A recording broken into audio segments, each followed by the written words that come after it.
Very good morning, everybody. We made it to Dalian. I know a few people had a couple of hiccups getting here on their journey, particularly because of some of that wet weather and bad weather in Europe. But we're here, and this is the 8th time that the World Economic Forum Summer Davos has been held in Dalian. As we know, 8 is a lucky number in China. Do we need some luck? Does the world need some luck? Well, I don't think these very professional people need any luck, but hopefully with some luck we'll walk away with some meaningful exchanges and new perspectives today. The topic is the future of growth. Where is that going to come from? What are going to be the drivers of growth? A short introduction of me before I get to this wonderful panel. My name's Samantha Vadas. I'm an anchor and a China reporter at CNBC International, based in Singapore. But I used to live in China. I first came here in 2004. That was an exciting time for China. Double-digit growth. A lot has changed since then. But where else better to talk about the future of growth than in an economy, an $18 trillion one growing at about 5%. There are some problems. China's economy has been described as having indigestion.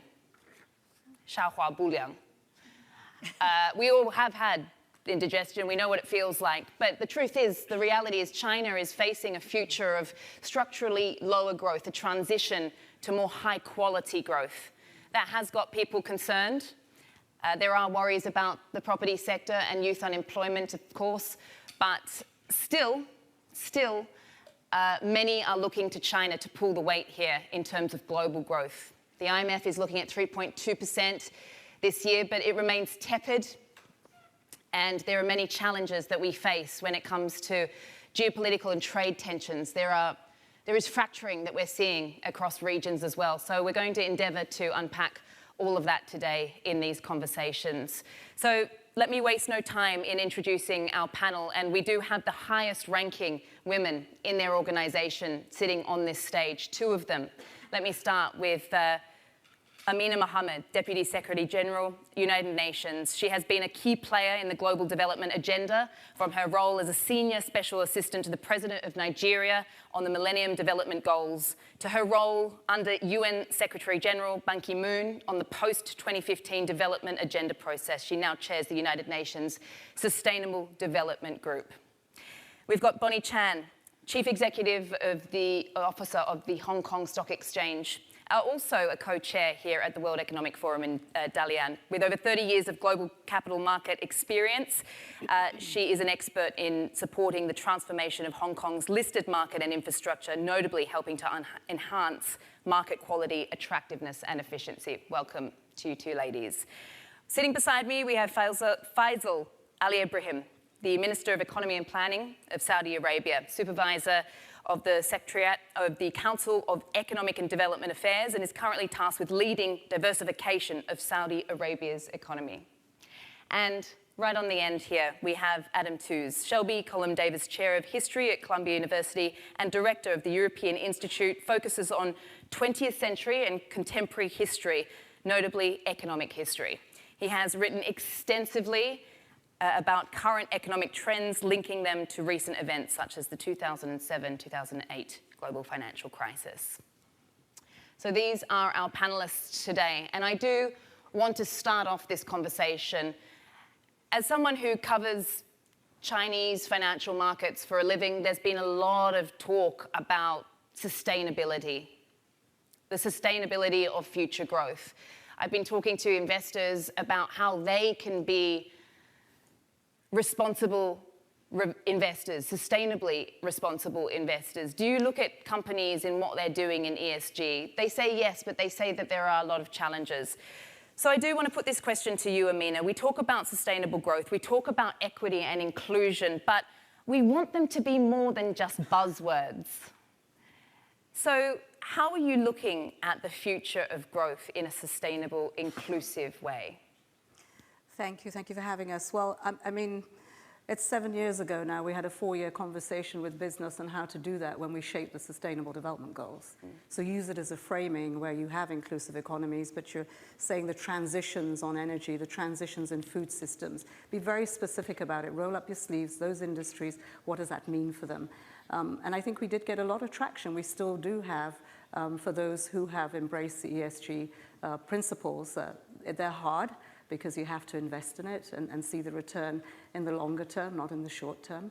And every day the markets are changing, and it does put up many challenges, particularly in developing markets, emerging economies, where this is far more difficult to do. The enabling environment not always there, and so the easier way to do it is continue to grow brown, right?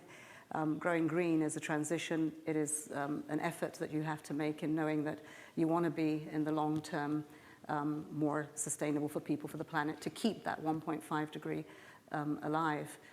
So it's a, government, industry, society, it's all of government and society approach that we need to take. But using the framing of the SDGs, I think is really helpful.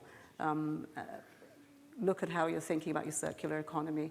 How are we thinking about the energy transition from production of food to the table? What are the value chains? Each part of that has a sustainability element, and to really try to invest in that and ensure that the impacts are what we're looking for. The measures are there. It's not for want of measures. It's not for want of knowing what we have to do. What's hindering the progress? Perhaps a conversation with everyone that is involved. I think we're in silos still. We need to have those conversations with government, and to know that even within government, this is a difficult endeavor across sectors. When I'm sure a minister from Saudi will tell us about diversification. It doesn't happen because you have a policy. Many policies, regulatory environment has to be improved, and we have to see that when you're coming in to a economy, that you're able to profit. At the end of the day, this is not going to be done for charity. It's got to benefit in jobs. It's got to do, the bottom line has to be profitable. And I think those conversations have not yet happened as perhaps as they should. Let's put that question to you, Minister, then. I mean, what is Saudi Arabia doing in terms of some of those goals around development? Because you say that your country has demonstrated that it is the global growth story. And in the past 7 years, we've witnessed not only commitment to this transformation, but also delivery on that transformation. So what have you delivered on, and what are the next steps? Thank you very much, Sam. Maybe we'll just start with the context. I think globally, we're witnessing I'd say the growth story globally is a bit challenged. There's many reasons for that. So that's the context that Saudi's in. Saudi's doing, I'd say, on a matrix of two times two things, and on the other side, two things. One, we're unlocking potential that's been in the works for many decades, and this requires catching up on many fronts. But at the same time, we are carefully measuring where we want this economy to be. This is with the fastest growing economy in 2022. That's where that quote comes from at 8.7. Underlying that is 5.6% growth in non-oil activities. Until today, that non-oil activity growth is still going strong. Today, 51% of our total real GDP is non-oil activities. Our non-oil economy is larger than our oil economy, and non-oil activities have grown at 20% since the start of Vision 2030, our blueprint. But at the same time, so we're kind of, as they say in China, walking carefully over the stones to cross the river. But the world, or the river, now is moving in a faster pace. So we're doing, the two other things are, we're putting our weight diplomatically on making this world a better place. We're talking about ironing out all the wrinkles possible in a region that we live in, that will always be our I'd say neighbors, and we're addressing that. And up until October, a lot of these, even with the help from China, were ironed out. So we'll continue working firmly with our global partners to address the geopolitical tensions globally. We're talking about things in the region, but things also in Europe and elsewhere. Number two is we will continue to deliver on what we started out 7 years ago. We're at the halftime mark with Vision 2030. There's a lot that was achieved. We have three priorities: accelerating economic diversification, building human capital development outcomes. Only 3% of the Saudi population is above 64, the working age population. So virtually everyone you meet is someone you can employ, work with, train, upskill, reskill.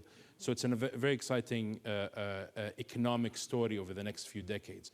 And thirdly, building institutional capabilities. I think today we're at the annual meeting of new champions, right? So I think what we need to think about is when things are changing fast globally, when there is geopolitical tensions, when there are things that are out of control, one thing that we can comfortably do is continue to build capabilities and continue to engage and work collaboratively, either with other sectors, with peers in the same sector, or with other governments. Keeping collaboration at the heart of what we do is very important. I think the takeaway from this just initially is that, you know, we can sit here and have as many panels as we like and have all this conversation here at the World Economic Forum, but it's really about what we go away with and what we do next. Adam, let's bring you into the conversation. How are you looking at some of the geopolitical tensions that Faisal was just mentioning? I mean, you've written extensively about this. What keeps you up at night? Well, I think one thing, if I may, just to put this story about tepid growth that many people have been alluding to in perspective, I mean, the extraordinary thing is that we're only in a situation with a boring story, right? Because a couple of years ago, many of us were worrying about a much more extreme outlook, which was a hard landing. We've been through the single most extensive interest rate hike ever. It's not as severe as the Volcker shock of '79, but it's more comprehensive. And in the weaker parts of the world economy, that has been felt very acutely. There is an acute emergency right now in development funding for low-income and developing countries. It was highlighted by the Singh and Summers report that came out of the G20 last time. But the rest of the world economy, and this is the bitter logic of the world economy, the small bits, the poor bits don't count much in global GDP. The amazing thing is the resilience of the bigger picture. The Saudi economy, the Indonesian, the Indian, the Chinese economy, the US economy growing like an emerging market. I mean, it's remarkable. The only people who really did suffer in the advanced economy world, that shock, was the Eurozone, which was immediately impacted by geopolitics. So the shock to geopolitics, which counted in macroeconomic terms, was within Europe, where we had this epic gas price spike. That rippled out into the weaker emerging and low-income countries, found it very difficult to get hold of gas. Broadly speaking, the other stories which are so much on our mind, the minister alluded to October 7th and the aftermath there. This is a tragedy for the region. It's a tragedy for the people involved. It derails many of the processes of normalization, but it's very unlikely, I think, to spiral into a global economic story. Even the Russian shock was, I think, a European neurosis in the first instance, and we know how it dominated the European agenda to the exclusion of other themes. The central issue for the global economy is the one that we all know, and this probably needs to be spoken out loud, and is the relationship between China and the West. That is the axis on which globalization has turned for 20 years. Maintaining that relationship in various ways, even if people want to talk about de-risking, diversifying, China plus, whatever those narratives are, and on the Chinese side, diversifying the range of actors with which they do business so effectively, including in the Gulf. That's, I think, the story of globalization going forward. It's not an abrupt rupture because the aggregates are too big and the dynamism's too powerful, but it is a story of gear shift and rebalancing and multipolarity and the emergence of multiple different centers of the world that sustain that growth. Globalization is no longer a Western-centered story. It's something that engages regions all over the world, most dramatically this one here, the Indian Ocean economy and the Pacific. You mentioned some of those trade tensions. I mean, how are you looking at what is happening in terms of this rising idea of protectionism and divide and conquer and, you know, potentially even, as the headlines have been suggesting over recent weeks, a potential tit-for-tat tariff war now maybe about to play out between China and Europe? Yeah, we're seeing it sector by sector. So there's as in many of these stories, there's a sort of divergence between the headline-grabbing sector stories, the chip wars, most evidently, surgical strikes on individual companies, largely from the Western side, on Chinese actors, of a totally new kind.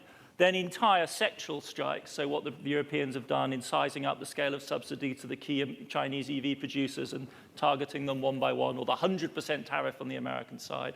But if you look at the aggregate numbers, right, the extraordinary thing is that at the aggregate level, the Chinese manufacturing boom just just seems to be, in fact, gathering pace. What we're discovering is we ain't actually seen what it looks like yet when the Chinese manufacturing miracle really hits its stride. Because previously it's been relatively low end, but if you move into these new quality productive forces story, all of a sudden the Chinese are going to be over a variety of sectors we've not seen before. And I mean, in my heart of hearts, I just don't believe that any amount of tariffs or politics can stop the flow of high-quality, well-priced goods in a global market. We've seen that with sanctions against Russia. They don't work, right? If you have a big buyer with large purchasing power, they can get anything they need, right?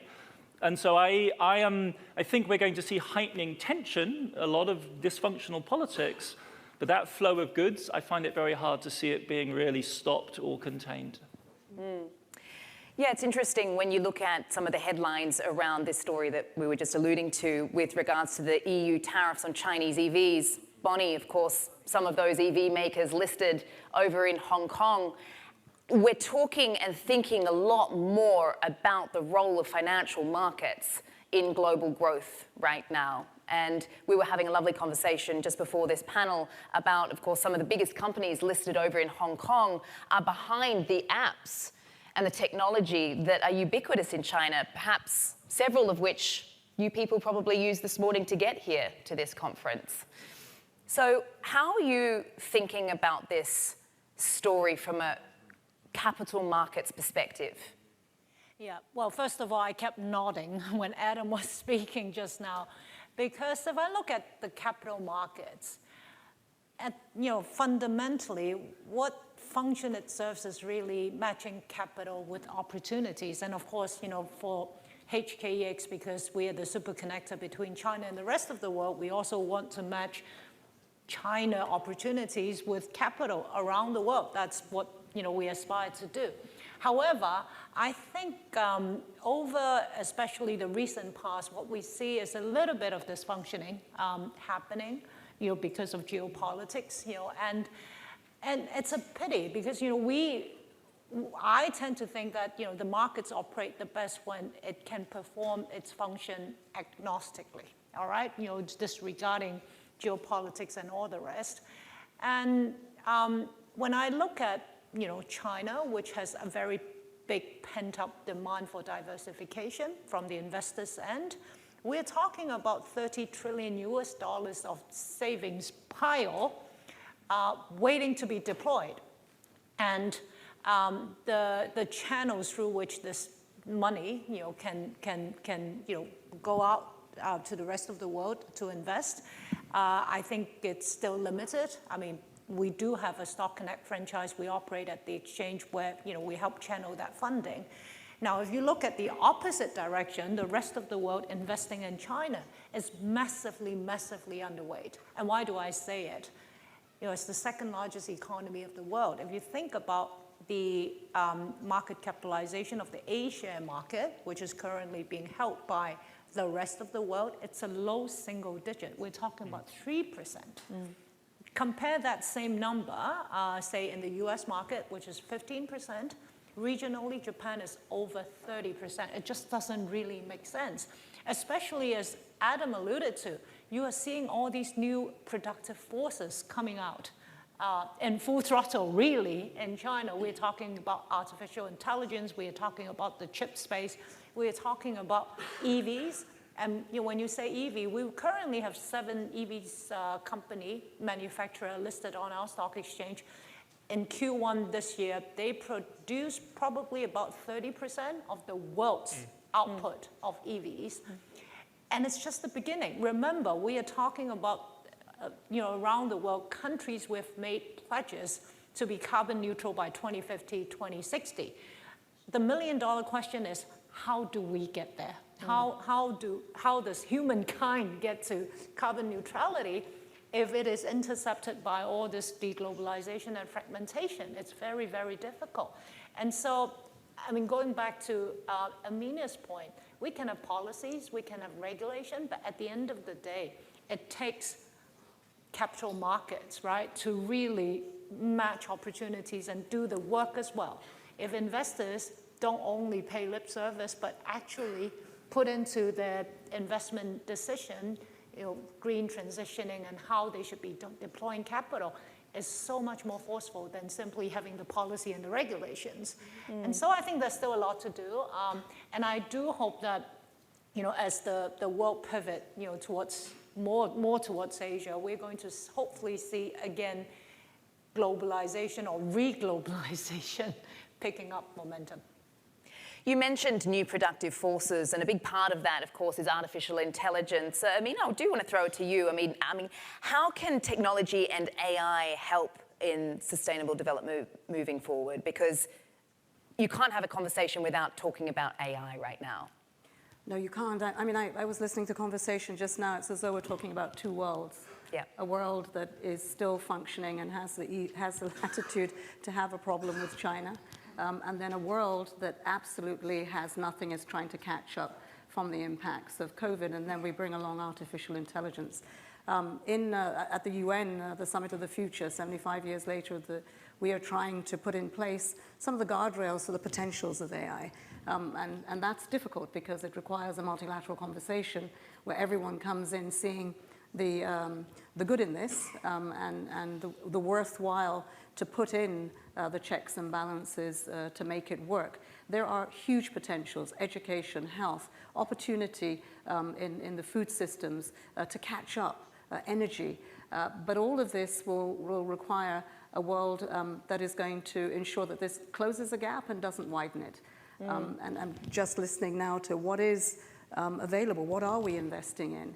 The infrastructure in much of the world's population, the demographic that's actually going to help us grow and to become more inclusive, doesn't have the investments. And so I think with AI, we need to think, scratching the surface, huge potentials, but is the wherewithal, the political will, I actually think is a political will, to bring everyone to the table, to see that the potentials of this are going to work for everyone.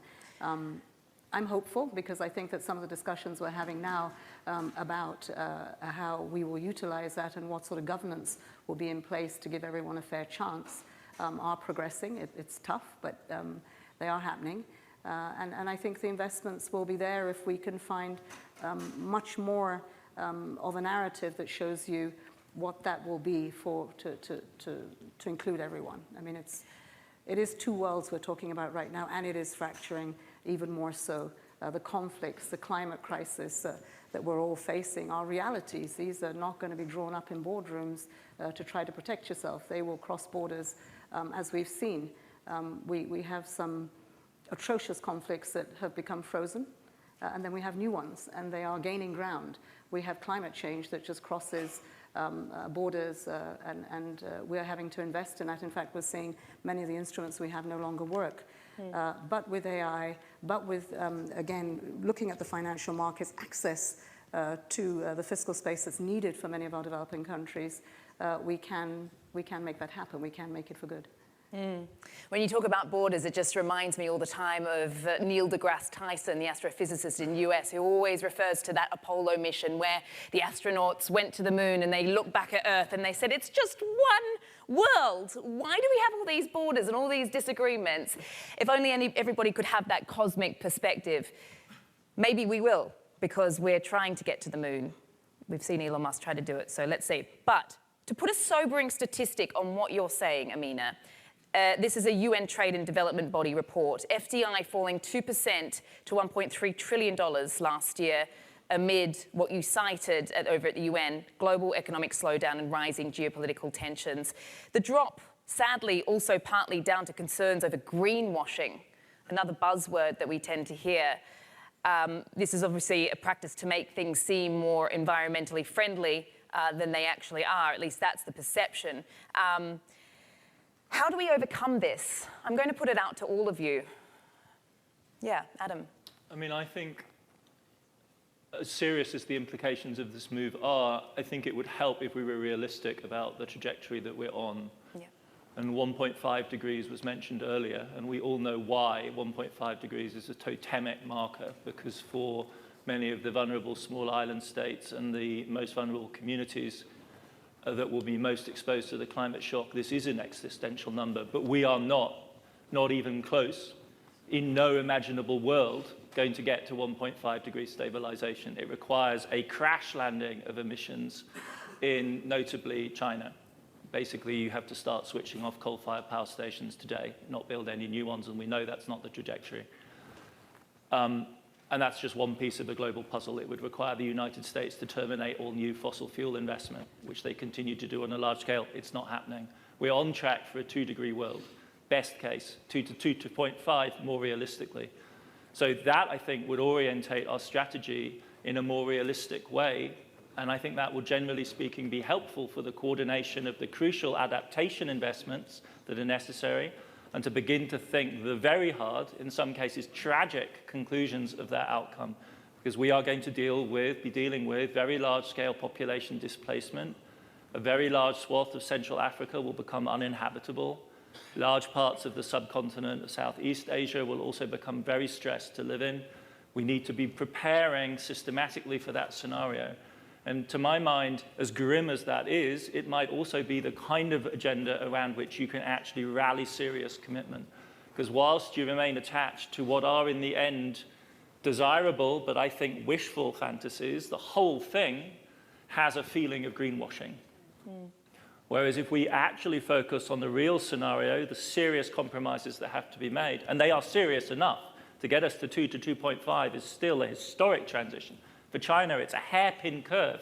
It just needs to start with their next Paris commitments next year to take China down. That, I think, would help us move us into a more realistic space. And I think it would be honest, and we would be actually speaking then to the people. Communities should be able to register the consequences of that for their community and begin to claim the compensation and the investment that will be necessary to see them through this transition. Because otherwise, it's going to hit us. It's going to hit us without adequate preparation. And that's completely irresponsible, since we all know, actually, that's the trajectory we're on. Minister, I'm keen to hear your thoughts from an emerging markets perspective. Sure, maybe 2 quick points. First, I'll go back to your view of the world. I think this low growth pattern that the global economy is witnessing is coming for many reasons. But one of them is there's a shift in the pillars of power. Just one example. Economically, China went, and you alluded to it in the beginning, Sam, went from producing at low cost and high quantities to being one of the most sophisticated scientific powers, research powers, and also a source for technology needs, even for non-China-based, non-Asia-based manufacturers, even in Europe. We're talking about EVs. The response to this, coupled with the world of global geopolitical tensions, is policy. And these policies, while some of them could have been for the good reasons, have put some brakes on free trade, which is very, very important. I think Adam said goods will continue to be traded, but some are concerned that even the free flow of ideas and people, like we've seen in the past few weeks, could be challenged as well, especially ideas and innovation. Also investments, whether for the right thing, for the right reason, for the wrong reasons. Some decisions were made globally that really made people weary or lost trust in some of the investment decisions that they could have easily made in another time or another dimension. So that's important. One thing, Saudi's even been working with the global communities to make sure that some of these decisions don't affect global investments globally. So a global investment deployment globally. So I think the good news is these are policy actions, and that for us to solve some of these challenges, we can go back to these decisions. Markets are important. I think, like Bonnie said, this is the most efficient approach. Governments will still intervene, but if you isolate where they intervene, we're encouraging research, encouraging innovation, catching up with the global economy here and there.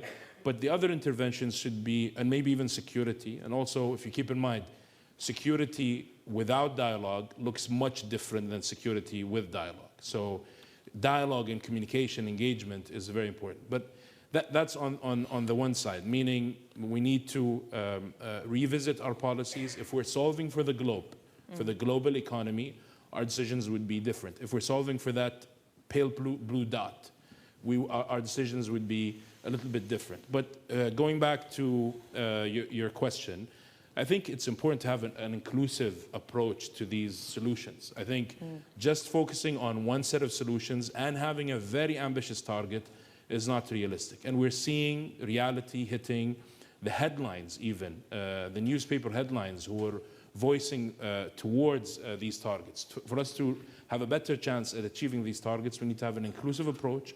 We need to balance energy security with giving fair access to the global economy to these energy sources in a clean manner, and also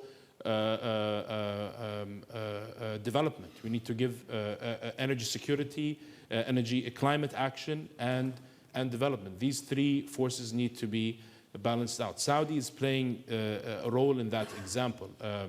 We are one of the cleanest, if not the cleanest, conventional hydrocarbon energy producer. We're also one of the leading and to be leading renewable energy players, where we're talking about green hydrogen, we're talking about solar, wind, where it's the cheapest now in the kingdom, or other sources. We're doing it for two reasons. One, the kingdom is a global citizen. Two, we're at the front line of the risks. We're in the most heat-stressed, drought-stressed, one of the most heat-stressed, drought-stressed areas in the world. And we'll be the first affected. Our capital will be directed to not only addressing the challenges of this and leaving our economic development behind, but also supporting other challenges globally. So we don't want to be in that position. We want to be a position where we continue our diversification story, we play a big role. And in that regard, I think collaborating and focusing on innovation and solutions that are more inclusive can get the global community to solutions that can abate some of these challenges. So it starts with us, people. I do want to ask, and I'm going to throw this to the entire panel, what are we thinking in terms of how elections this year are shaping growth? Because I think as Time put it, it's not an election year, it's the election year. Globally, more voters than ever in history will head to the polls in at least 64 countries, about half the world's population. So do any of you have any thoughts in terms of how you're looking at this in shaping global growth and some of the decisions that are being made when we talk about, as you say, Faisal and Amina, inclusivity?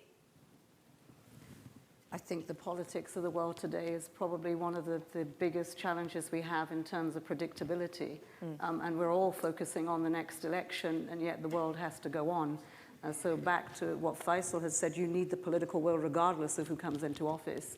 And I think the world is very good at adapting to different sorts of leaders. At one time, I think we all looked to Africa and thought these are bad leaders. Now there's no monopoly on that, is there?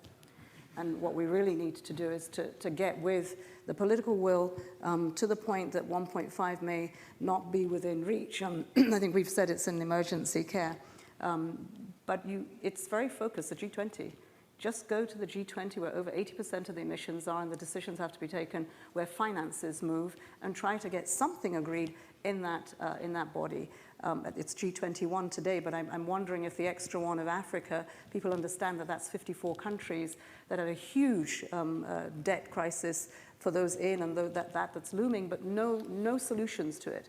So soft landing for some places, but pretty hard landing for many others. So when you talk about elections in Africa, against all odds, we've seen some take place that we did not think we would get the leaders that are needed to. So there will be some stability in some of those countries we thought that would not. More importantly is, will the powers and the political will be there for us to put in the governance that's required to have access to the financial markets, and to do so at the scale at which we need that to happen? And will we be able to do much more investment in adaptation, move those resources? We have in the multilateral system so many instruments, so many negotiations have gone over the years, but no commitment to them. And so coming to discuss what else do we need, I'm not sure it's for want of tools, but it is the political will.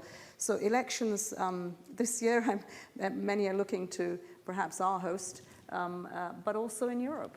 And we are seeing, I think, some pretty stark realities which make us question, what is it that people are voting for? Is it being left behind even in the most developed of our countries? And so I think we need to be listening to that and including more, and finding ways of inclusive economies, providing the jobs, giving youth some hope that the new champions, I hope, will be the next generation and won't carry our baggage into it, and hopefully redefine what democracy looks like in terms of the models that we will use going forward. Yeah. Well, I think I mentioned it earlier.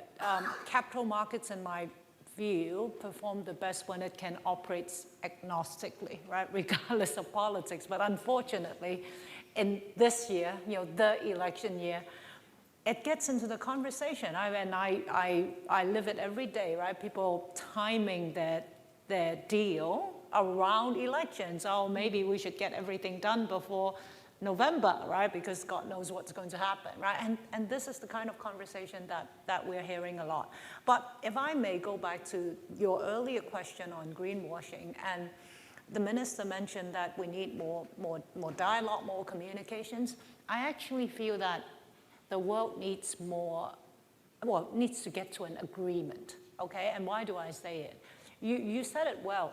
We should take a cosmic view. It's one world after all, and when it comes to the topic of green transitioning, it should be something which is built on a global agreement.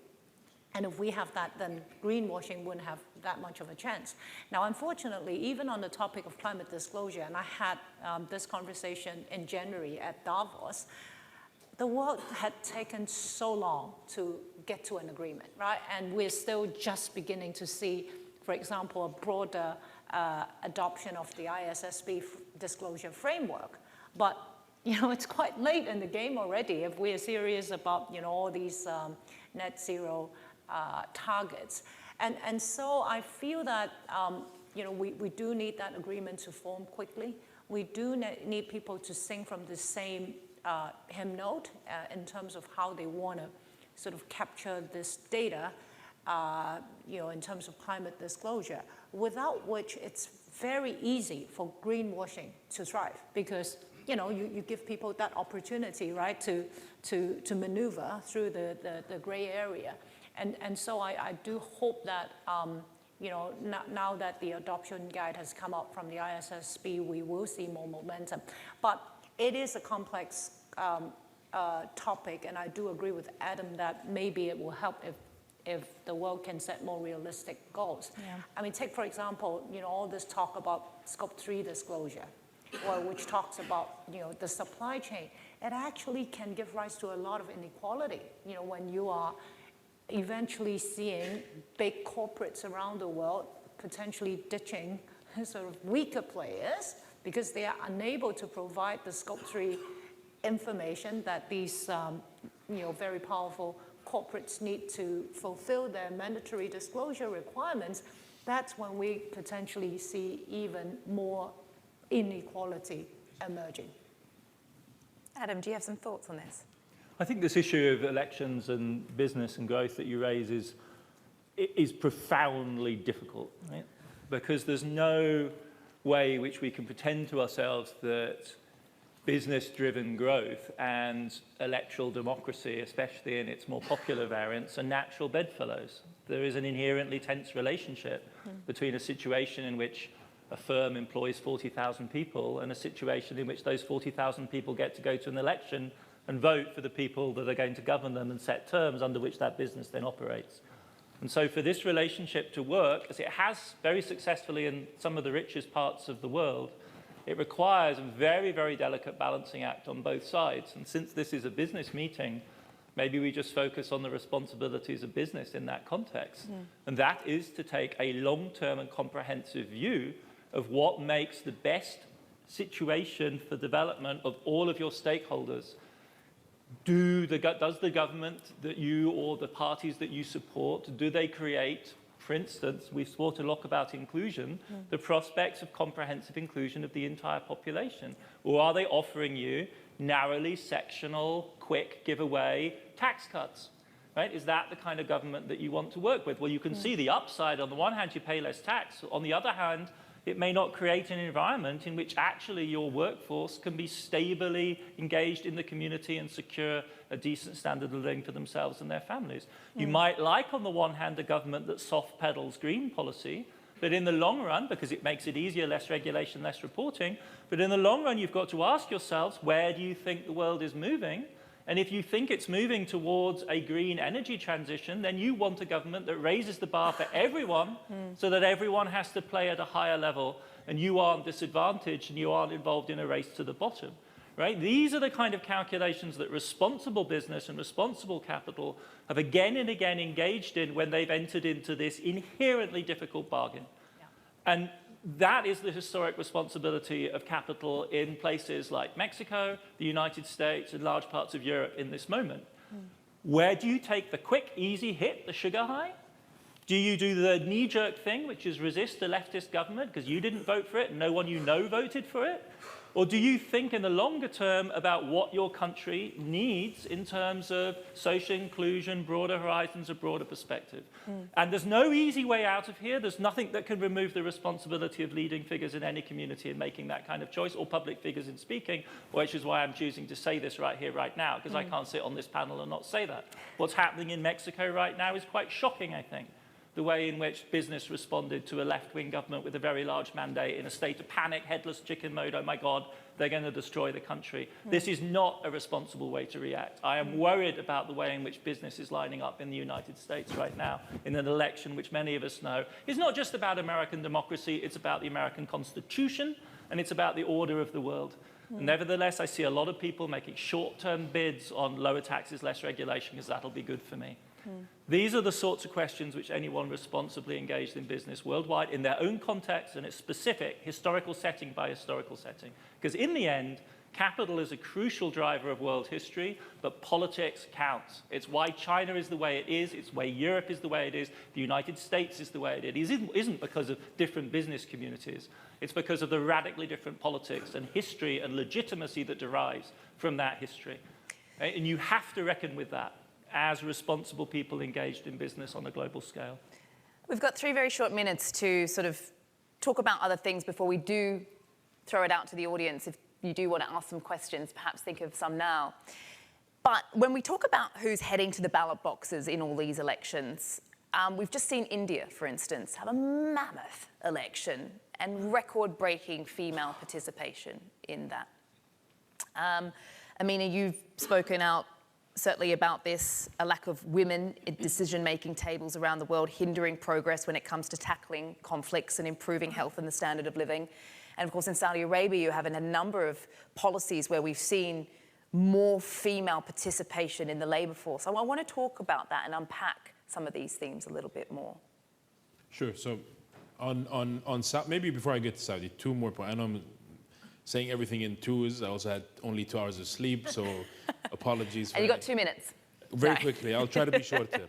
I think on this year, as you said, 48% are heading to vote. I think if this was any other year, it's fine, but it adds to that vacuum of political will or decisions or clarity. And in a world where some of these countries don't have that grip on long-term planning and long-term delivery, it's always fluctuating. You see a lot of wait and see from investors, from the business community. Couple that with, for example, the Fed's decision not to take action on the rates. It affects some of these countries very much. So a lot of people are connecting these things, and I think for us it's just something that we need to continue to observe and then continue to see how these will evolve. It's I'd say unfortunate that we're seeing that vacuum in this year altogether at a time where you need a lot of will and decision making. I'd say, going back to an agreement, I think plans are useless, as President Eisenhower said, and planning is everything.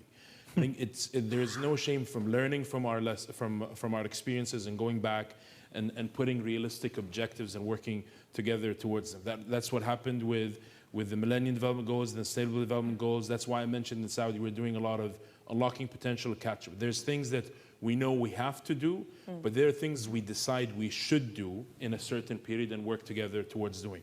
On the social policy side in the kingdom, female labor force participation has doubled. We've achieved our target of 30%. Now we're at 36%. It's a very important for our economic development story, for our social development story. We're working with all of our partners from around the world to share some of these lessons. We're also chairing the appropriate committees today on women's rights and the gender gap. We're deep diving how we can work towards addressing some of these challenges, both locally and and in general globally. Women in tech went from 7% to 35%, and around 40 to 45% of small and medium-sized enterprises, even the innovation-driven ones today, are owned or led by women in Saudi. And I think we're really scratching the surface. And that inflow of women into the workforce is what's kind of putting pressure upwards on our unemployment numbers, despite the fact that we're at some of the lowest numbers since recording statistics in Saudi.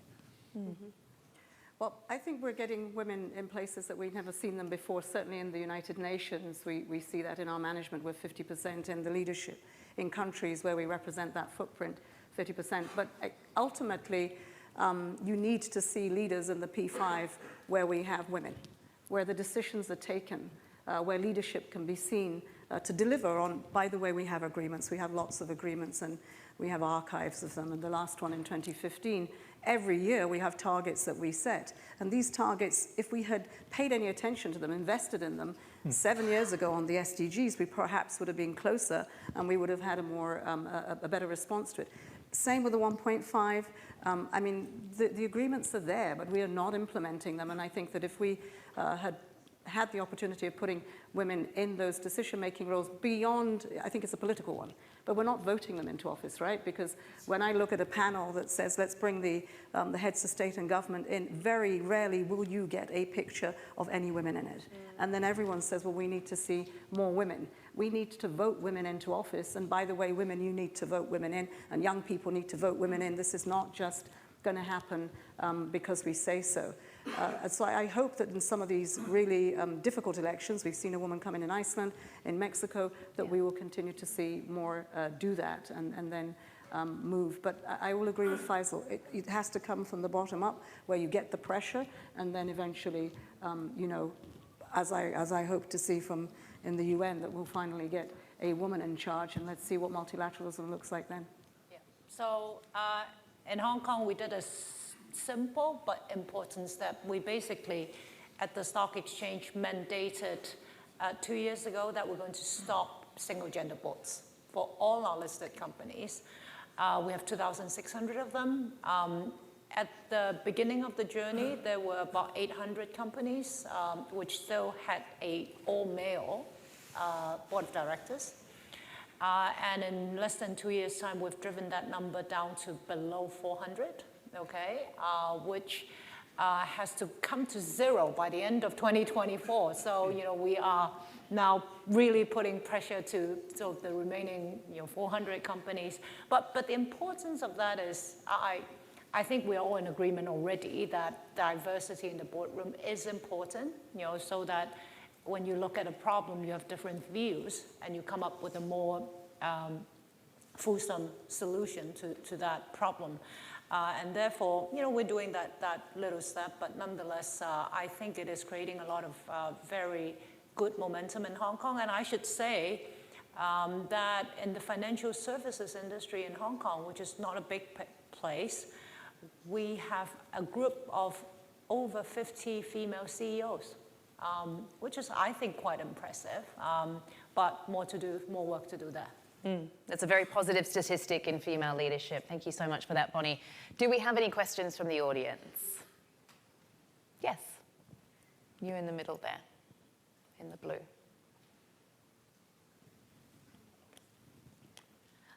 Thank you. I'm the journalist from the paper, and I would like to ask Minister Alibrahim about the AI development in Saudi Arabia.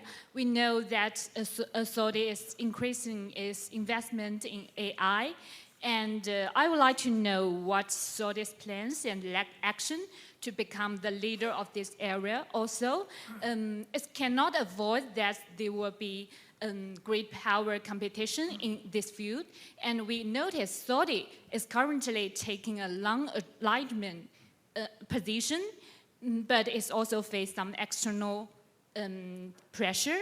So I would like to know how would Saudi do or play, what role would Saudi play in this process? Thank you.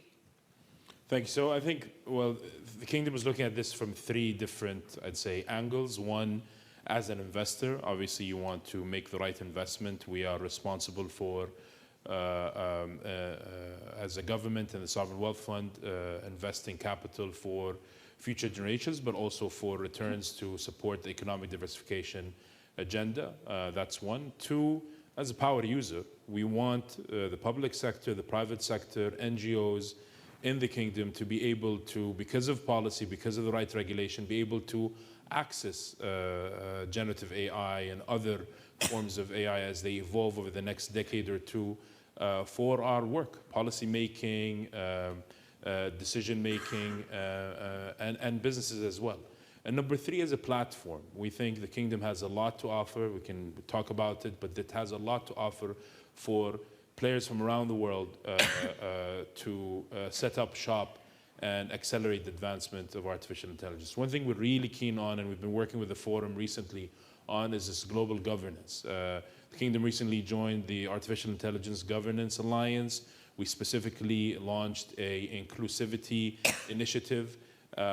If AI isn't going to be accessible by developing countries or by the whole world altogether, the gap we have from an economic point of view, from a capability point of view, institutional capabilities are the reason why economies become more complex, are the reason why countries perform better, one of the main reasons. And if AI comes in and it's not really accessible by everyone, that will create a big challenge and even exacerbate the challenges we live in today.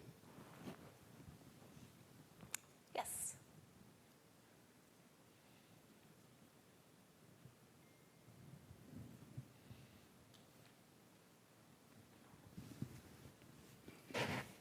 Thank you. I'm from China News Service.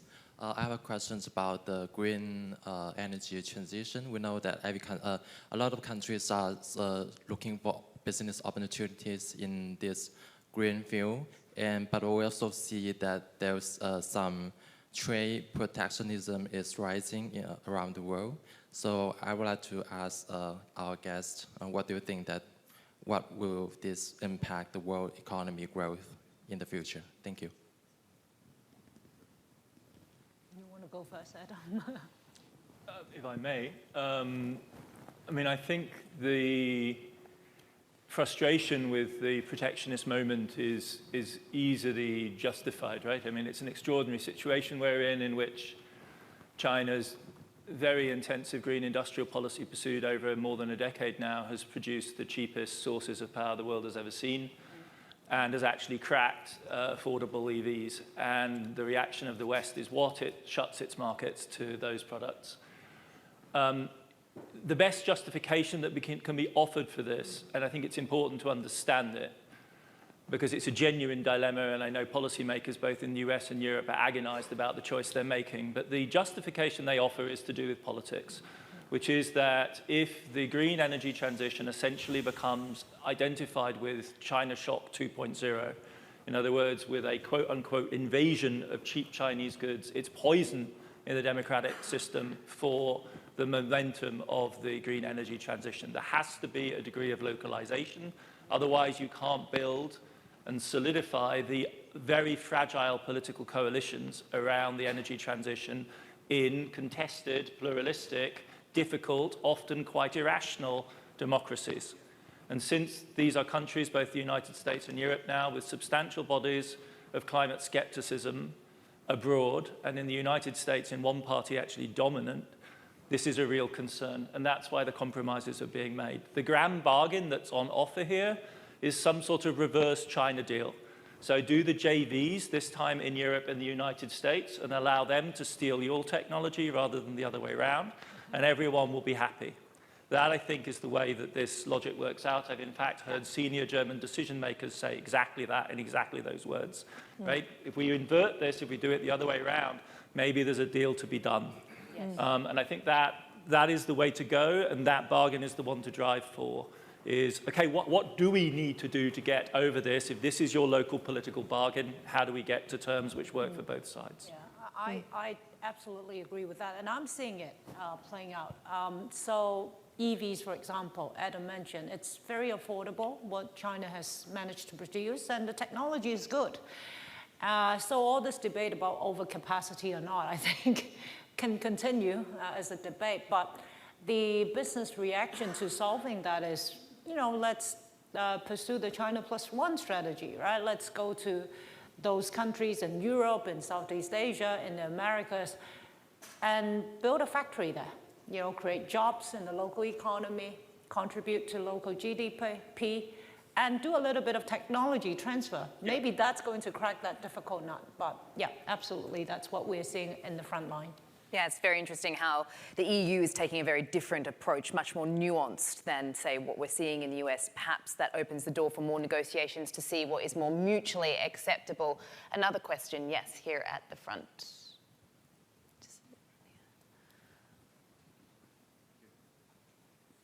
Thank you, Excellencies, for your time. Abdullah Kinder with you, Global Shaper from Bahrain. So I have a question. When does a country or a government decide on local technological development and production, and when does it decide to import from other larger economies? I'll take a stab at this. I think the make versus buy question is something you need to have a clear view on from the beginning. It makes your agreements, your negotiations, your position clear with I think where you have a competitive advantage or where you decide to build a competitive advantage.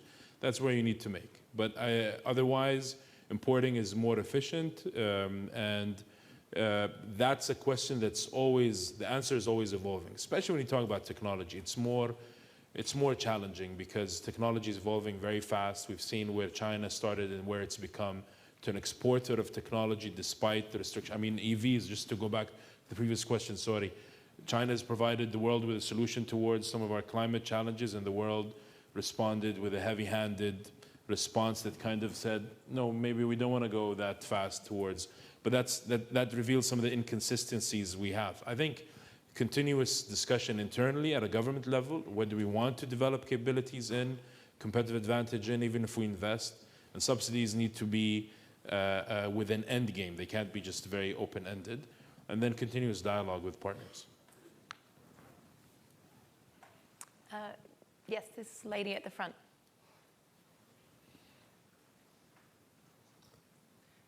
Yes, thank you, Your Excellencies, from Imperial College London. My question is, for the Summit of the Future, what are the opportunities does the Summit offer to address the gap in political will in terms of not being another set of negotiations that lack commitment, particularly for climate change, but also for the political will to protect the health and security of the younger generation? Well, okay, no pressure, United Nations. I mean, we're going through the last stages of a negotiation. We will have an outcome, and it will probably be more ambitious than we thought. From 242 pages down to 20 is a big deal in the UN.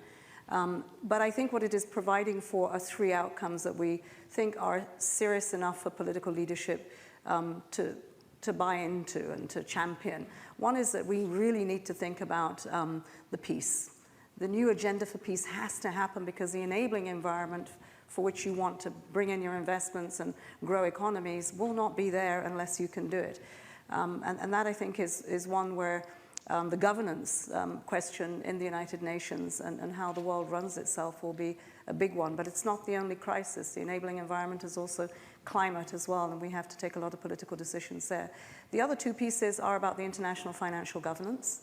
And unless we look at that and we find ways to agree that this is not just about the US or the G7 and China, it's about a whole lot more. There are 8 billion people on this planet, and there's a lot of work to be had to mobilize those markets and those people. And I think that's happening. It's, we're talking about North-South right now, but quite frankly, there's a lot going on Global South. South-South is going to become an alternative if we don't get that right with the financial markets. People are already saying to us, well, we're dealing and speaking in different currencies today. We're no longer just about the dollar.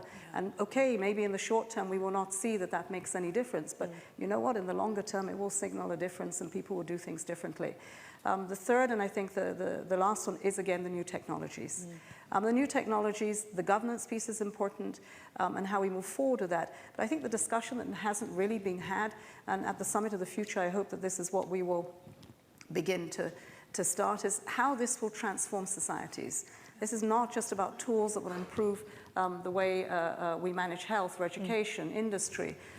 It will be about the way in which it transforms societies. And here, this intergenerational conversation with young people, the new champions of the world that will change, including our democracies. Everything will change. We had a conversation not too long ago with a Bayesian gentleman that invented the first search engine, Archie. And I asked him, hey, tell me, so what do you think about this? And he said, well, it's really exciting, it's scary, and we're not ready. And so asking him, so what do we need to do to be ready? And I think that those are some of the discussions that will come out of the Summit of the Future. But again, it is about the world coming together. But that world, as we hear the voices on the floor, will the powers lean in and give us another chance at that one world that you see from the moon? Yes. Amina, you have summed it up so beautifully. You've sort of done my job as a moderator to sort of pick out the key takeaways in terms of what we've concluded here today. But I think, as you say, you know, we need to take a realistic approach to what we're seeing here. Agnostic, you know, despite some of the elections that we are seeing playing out, the political noise, the geopolitics, etc. I think obviously we need to revisit policies, as you've been saying, and make it more inclusive in terms of that approach. Thank you so much for your time today, guys. Adam, Bonnie, Amina, and Faisal. And thank you so much to the audience for joining us today for this very meaningful discussion. Thank you.